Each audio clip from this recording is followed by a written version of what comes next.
Bab 511 Haidah Darah dari Melissa. Sekte Chean. Sekte Chean mulai kembali membangun dan menguburkan para murid yang tewas dalam pertempuran. Nica masih sangat sedih karena suaminya yang meninggal. Dia mungkin akan perlu waktu lama untuk pulih. Hestia takut Nica tidak bisa berpikir jernih, jadi dia meminta Erona untuk terus mengikutinya. Devan tadinya mau membawa orang-orang kota Antares langsung ke Sekte Faelum. Tapi Nelisa menghentikannya. Ada apa? Devan menatap leluhur yang sangat cantik itu. Tuan Armot, tolong ikut aku. Nelisa bicara pada Devan. Devan mengikuti Nelisa dan sampai ke ruang rahasia. Dia agak bingung, mau apa Nelisa memintanya datang ke ruang rahasia. Tuan Armot, untuk mengungkapkan rasa terima kasihku padamu, aku ada harta yang mau kuberikan padamu. Nelisa bicara sambil menutup pintu. Menyadari ini, Devan agak kaget. Mau apa Nelisa? Apa Nelisa menyukainya? Harta yang dia bilang mau diberikan pada Devan tidak mungkin tubuhnya, kan? Tidak salah lagi, Nelisa memanggil Devan ke ruang rahasia sendirian dan menutup pintunya. Devan tidak bisa melakukan apapun. Tapi, penampilan dan tubuh Nelisa sama-sama sempurna. Tapi dia itu leluhur Sekte Chean. Umurnya bukan 1000 tahun, tapi 800 tahun. Wanita tua secantik ini, masih bisa Devan sulit berkata-kata. Saat Devan mau menolak, Nelisa mengeluarkan sebuah kotak indah dari cincin penyimpanannya. Lalu menyerahkannya pada Devan. Ini hadiah yang mau kamu berikan padaku. Lia. Nelisa mengangguk. Setelah mendengar perkataan Nelisa, Devan pun tersenyum. Perasaannya ternyata cuma sepihak. Tanpa berpikir panjang, Devan langsung membuka kotak itu. Saat dia membuka kotak itu, setetes darah dengan energi yang sangat kuat keluar. Tuan Armot, setetes darah ini kudapat secara kebetulan. Aku sudah mencoba berkali-kali untuk memurnikannya, tapi tidak pernah berhasil. Mungkin aku tidak cukup kuat. Dengan kekuatanmu, mungkin kamu bisa memurnikannya, kata Nelisa. Tetesan darah ini adalah darah dari binatang aneh tingkat Omega. Atau darah dari master tingkat Omega. Kalau bisa dimurnikan, pasti akan membuat Nelisa bisa langsung menerobos ke Odin Nida, atau bahkan tingkat yang lebih tinggi. Sayangnya, tetesan darah ini sangat aneh. Dia sama sekali tidak bisa mencernanya. Darah itu juga terbang keluar dari mulut dengan sendirinya. Nelisa tidak punya pilihan selain menggunakan kotak dengan formasi untuk menyimpannya. Dia berpikir, karena dia tidak bisa menggunakannya, sebaiknya diberikan saja pada Devan. Bagaimana kalau Devan bisa memurnikannya? Bagaimanapun juga, Sekte Chean sudah berhutang banyak pada Devan. Benar saja, setelah kotak itu dibuka, tetesan darah mulai berterbangan. Inilah kenapa Nelisa menutup pintu ruang rahasia. Untuk mencegah darah berterbangan. Setetes darah ini pernah terbang kabur sebelumnya. Dan mereka sangat kesusahan menangkapnya lagi. Setelah melihat setetes darah itu, mata Devan langsung terbelalak. Saat dia hendak membuka mulut untuk berbicara, setetes darah mengalir langsung ke mulutnya dengan suara berdesis. Sial. Saat pertama kali melihat darah tersebut, Devan curiga kalau itu adalah darah peninggalan orang tuanya. Sekarang, dia sangat yakin. Sepertinya ada hubungan yang tidak bisa dijelaskan antara benda ini dan Devan. Kalau Devan muncul di dekatnya, maka akan langsung terbang ke mulut Devan.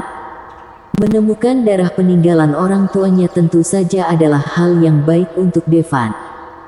Meski dia merasa dia cukup kuat, dia tidak membutuhkan darah dari orang tuanya untuk menambah kekuatannya. Tapi kalau bisa meningkatkan kekuatan, jangan disia-siakan. Ditambah, yang mau dia taklukkan nanti depan adalah lautan bintang. Lagi pula, musuh kaisar pembunuh semuanya ada di alam semesta yang luas. Tapi, setelah menelan darah peninggalan orang tuanya, dia akan langsung terpicu untuk berubah menjadi Kirin. Cep, pergi. Devan cuma sempat mengatakan ini sebelum dia berubah menjadi Kirin. Tuan Armot, kamu kenapa? Sayangnya, Melissa tidak tahu apa yang terjadi. Bukan cuma dia tidak pergi, dia malah mendekat ke arah Devan. Sepertinya mau melihat apa yang terjadi. Tapi Devan tidak menanggapinya. Tuan Armot, Melissa melihat Devan dan tidak berkata apa-apa. Dia cuma menepuk pelan bahu Devan. Akhirnya Devan berbalik. Kemudian, Melissa melihat Devan berubah menjadi monster merah. Rupanya Devan mengalami transformasi darah hewan. Tapi, transformasi binatang bukanlah hal yang aneh di Imperium Athenos. Banyak orang yang bisa melakukannya. Transformasi binatang Tuan Amort benar-benar indah. Saat dia melihat monster merah yang ditutupi sisik seperti rubi itu, dia malah mengungkapkan isi hatinya. Terlebih, setelah melakukan transformasi binatang, tubuh akan menunjukkan sejumlah besar ciri-ciri binatang aneh. Seperti menumbuhkan tanduk, menumbuhkan rambut, mengubah wajah menjadi monster, dan lainnya. Melissa sudah hidup bertahun-tahun. Dia sudah melihat segala macam transformasi binatang yang aneh. Tapi dia belum pernah melihat Devan melakukannya. Sisiknya mirip batu rubi. Dia memiliki 2 tanduk iblis di kepalanya dan ekor merah menyala di belakang. Tapi selain ciri-ciri itu, Devan tidak mengalami perubahan lain. Dibandingkan dengan transformasi binatang lainnya, transformasi binatang Devan sangat indah. Tentu saja transformasi binatang Melissa juga sangat indah. Melissa bisa jadi sejenis binatang rusa suci. Setelah dia bertransformasi, tidak akan banyak perubahan pada tubuhnya, kecuali dia menumbuhkan 2 tanduk yang panjang. Tentu saja, dia juga punya ekor. Tapi itu tidak mempengaruhi penampilan. Justru hal itu membuatnya tampak semakin menggoda. Tapi kenapa Devan malah melakukan transformasi binatang sekarang? Biasanya, para pejuang cuma mengalami transformasi binatang saat bertarung. Devan mau kabur dari ruang rahasia ini saat ini. Tapi tubuhnya tidak bergerak sama sekali. Senyuman jahat muncul di sudut mulutnya, kemudian dia langsung memeluk Melissa. Tuan Armot, kamu ngapain? Melissa langsung terkejut. Devan menjawabnya dengan tindakan. Cakar tajamnya dengan ringan menggores tubuh Melissa. Gaunnya langsung jatuh ke tanah. Setelah bertransformasi menjadi Kirin, Devan jadi liar. Tapi dia bisa mengendalikan kekuatannya dengan baik. Serangan ringan yang baru saja dilakukannya cuma menggores pakaian Melissa, dan tidak melukai Melissa sama sekali. Bagaimanapun juga, dia tidak sedang melawan Melissa, tentu dia tidak akan menyakiti Melissa. Melissa tiba-tiba merasakan hawa dingin di sekujur tubuhnya dan berteriak. Dia tidak tahu kenapa Devan tiba-tiba berubah jadi binatang buas, kenapa dia tiba-tiba menyerangnya. Melissa tidak tahu kalau semua ini adalah efek dari setetes darah yang dia berikan pada Devan. Melihat Devan mendekatinya, Melissa lalu menamparkan Devan. Tapi saat telapak tangannya mengenai Devan, tubuh Devan sama sekali tidak bergerak. Tangan yang diulurkan justru ditangkap Devan. Lalu, Devan menariknya tubuh Melissa dengan kuat ke dalam pelukannya. Bersambung.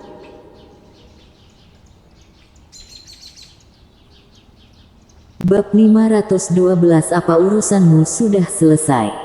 Melissa mau melawan. Namun dia sama sekali tidak bisa melawan. Transformasi binatang. Untuk usaha terakhirnya, Nelisa menggunakan transformasi binatang. Sebenarnya pertarungan belum lama selesai, jadi tidak mungkin dia bisa melakukan dua transformasi di waktu yang berdekatan. Tapi setelah dirawat Devan, dia bisa kembali melakukan transformasi. Lalu, dua tanduk tumbuh di kepala Nelisa. Sebuah ekor tumbuh di belakangnya. Setelah dia berubah jadi binatang, kekuatan Nelisa juga bertambah banyak. Tapi sayang sekali, Devan sedang menggunakan transformasi binatang.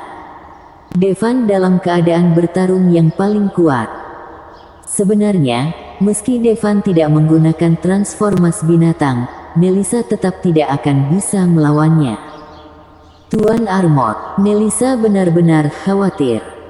Tapi sekarang, sebagian besar pikiran Devan sudah dikuasai oleh sifat binatang. Awalnya, Nelisa masih menolak.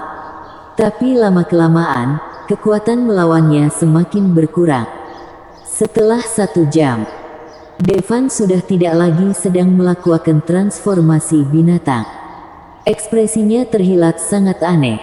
Dia melihat pada Nelisa yang masih dia tekan ke dinding, hatinya merasa kacau. Benar saja, tanpa kakak perempuannya, dia masih kesusahan mengendalikan transformasi binatangnya.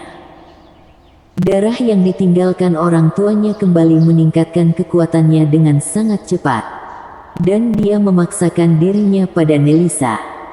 Meski begitu, Nelisa sangat cantik. Kulit dan wajahnya terlihat seperti wanita berusia 2-30-an. Tapi umur Nai yang sebenarnya sangat tua. Memikirkannya saja sudah menakutkan. Maaf, ini sudah terjadi. Devan tidak tahu harus bilang apa selain minta maaf.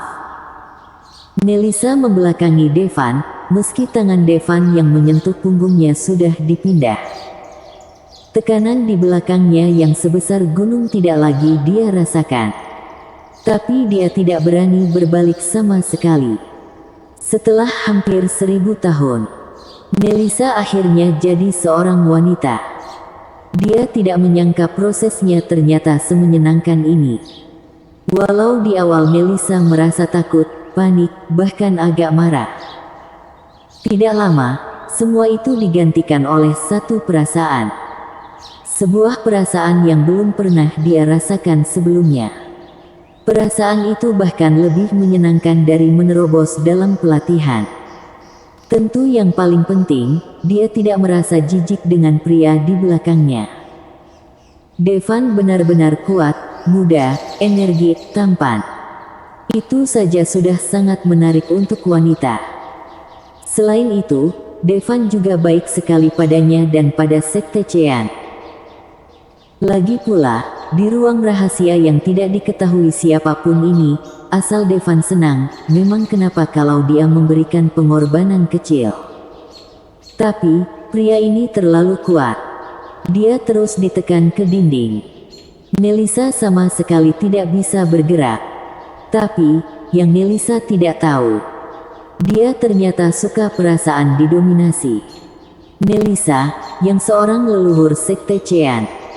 Pengaruhnya sangat tinggi, bukan cuma di Sekte Chean, tapi juga di seluruh Kapitol. Pada dasarnya, semua pria di Kapitol akan menunjukkan rasa hormat saat bertemu dengannya. Mereka pasti merasa kagum, tapi mereka sama sekali tidak berani mengungkapkannya. Satu-satunya yang berani mengungkapkan perasaannya pada Nelisa adalah leluhur Sekte Faelum, Lannis. Sayang, alasan pertama, Nelisa tidak peduli dengan hubungan percintaan. Alasan kedua, leluhur Sekte Faelum sepertinya sudah punai sekelompok istri dan selir. Saat dia menyatakan cintanya pada Nelisa, Lannis sudah punya lebih dari selusin istri. Anaknya juga banyak. Meski di Athena, ini bukan masalah. Tapi karena Nelisa adalah master perempuan pertama di Kapitol, tentu saja harga dirinya sangat tinggi. Mana mungkin dia mau berbagi dengan wanita lain? Lannis langsung dia tolak. Lambat laun, hubungan kedua sekte menjadi semakin renggang. Sebenarnya, tidak semua wanita mau menjadi wanita kuat. Kalau ada pria yang cukup kuat di sampingnya, yang bisa melindungi dirinya. Wanita mana yang tidak mau jadi gadis kecil yang manis? Nelisa juga mau.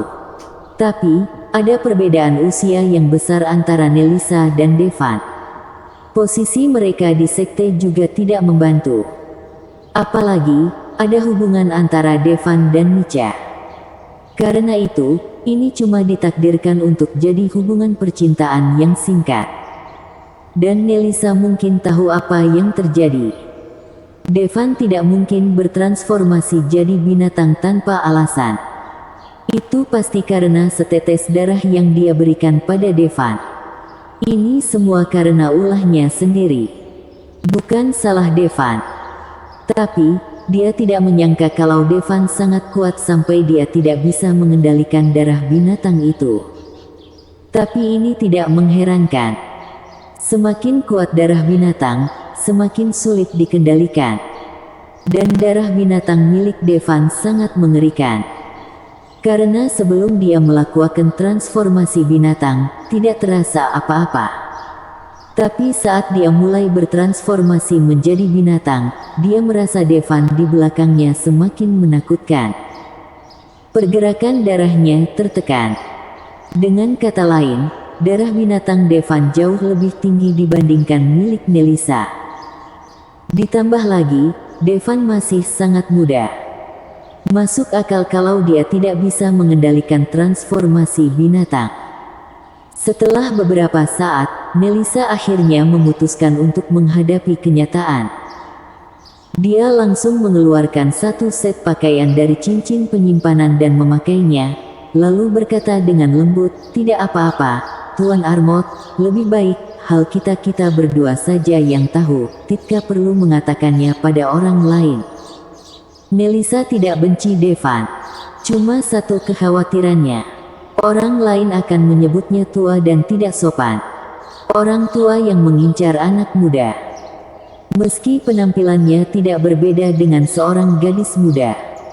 Tapi dia tetap seorang wanita tua dengan rambut putih. Dan Devan bahkan bukan cucunya. Apa ini? Kalau orang lain sampai tahu, bukankah dia akan malu setengah mati? Tiba-tiba, Nelisa kaget. Sebab, dia menunduk dan melihat rambutnya. Saat ini, warnanya sudah berubah menjadi hitam pekat. Hitam legam pekat dengan kilau alami. Bagaimana bisa? Padahal, sebelumnya saat rambutnya jadi hitam putih setelah dirawat oleh Devan, dia merasa luar biasa. Tapi sekarang, rambut putihnya berubah jadi hitam. Apa mungkin?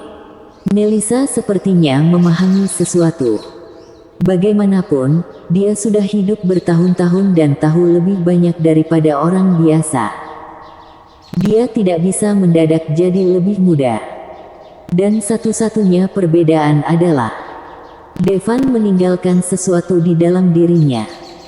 Pasti itu yang membuat rambutnya jadi hitam. Ini luar biasa, kan? Apa darah yang Tuan Amort beri padaku tadi milik Tuan Amort? Nelisa dengan cepat menebak. Bibi, apa Tuan Amort di sini denganmu? Saat ini, suara Hestia tiba-tiba terdengar dari luar ruang rahasia. Ah, iya, ada apa? Jawab Nelisa sedikit panik. Oh, apa urusan kalian sudah selesai? Ada yang mau kutanyakan pada Tuan Amort, kata Hestia. Urusan kami sudah selesai. Nelisa menelan ludah. Apa urusan kalian sudah selesai? Kata-kata Hestia langsung mengingatkan Nelisa akan apa yang terjadi sebelumnya. Wajah cantiknya langsung memerah. Bersambung.